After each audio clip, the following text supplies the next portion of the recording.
My name is Elpida Hadzi-Vasileva. I'm trained as a sculptor and I work in the sort of site-specific installation field. Well, we are here today to celebrate the finishing of the project, or the beginning of the project, if you like. We've got the launch preview of showing the work to all the supporters, sponsors and everybody that helped. They've been invited to come this evening and just raise a glass basically to helping us complete the project and get to this stage that we're at now.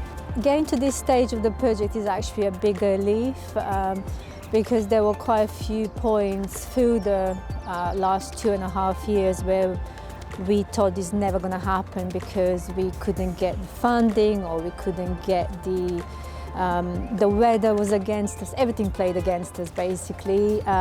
We had to move the tree twice as well, as you know, and every time we moved there was a bit of a dangerous point because it can fall apart and it can suffocate itself because we had to build a full timber structure to be moved.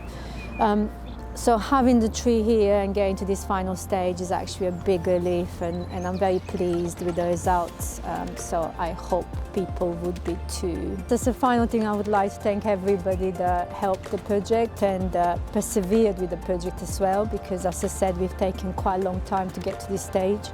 And we've met some amazing people through it, so I just want to say final thank you, and without everybody that's been involved in making this happen, I would have not been able to do it. No matter how much time you give to something and believe in a project, if you don't have the support behind you, sometimes that doesn't happen, right? So yeah, thanks to everybody.